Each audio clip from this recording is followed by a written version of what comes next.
Hi. നമ്മൾ ബ്രേക്കൊക്കെ കിട്ടുമ്പം അല്ലെങ്കിൽ അവധി കിട്ടുമ്പോൾ നമ്മൾ ഉച്ചയ്ക്ക് കിടക്കാൻ ഇഷ്ടപ്പെടുന്നവരാണല്ലേ? അല്ലെങ്കിൽ നമ്മൾ ജോലിയെല്ലാം ചെയ്തതിന് ശേഷം നമ്മൾ ഉച്ചയ്ക്ക് ഒന്ന് കിടക്കാണെന്ന് വിചാരിക്കും. ഉറങ്ങല്ല കേട്ടോ. ഉം.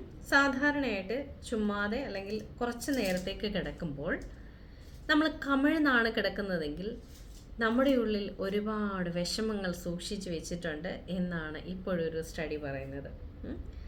അപ്പോൾ നമ്മൾ കിടക്കുമ്പോൾ ഉറങ്ങുമ്പോൾ കിടക്കുന്ന കാര്യമല്ല പറയുന്നത് കേട്ടോ. നമ്മൾ വെറുതെ ഉള്ള സമയങ്ങളിൽ നമ്മൾ കുറച്ച് നേരം കിടക്കുമ്പോഴായാലും നമുക്കൊരു ടെൻഡൻസി കമിഴ്ന്ന് കിടക്കാനാണോ എന്നൊന്ന് നോക്കണം. അപ്പം ഇപ്പോഴത്തെ ആ സ്റ്റഡി പറയുന്നത് അല്ലെങ്കിൽ ഒരു സൈക്കോളജിക്കൽ സ്റ്റഡിയാണ്. സ്റ്റഡി പറയുന്നത് എന്താണെന്ന് വെച്ച് കഴിഞ്ഞാൽ കമിഴ്ന്ന് കിടക്കുന്നവരിൽ ഒരുപാട് അവർ ഒരുപാട് എന്തൊക്കെയോ വിഷമങ്ങൾ ഉള്ളിൽ ഒതുക്കുന്ന കൂട്ടത്തിലാണ് എന്നാണ് പറയുന്നത്. അപ്പോൾ നിങ്ങളൊന്ന് നോക്കണം നിങ്ങൾ ഏത് രീതിയിലാണ് കിടക്കുന്നതെന്ന്. Have a great day ahead from Ajni's Motivational Close. Thank you.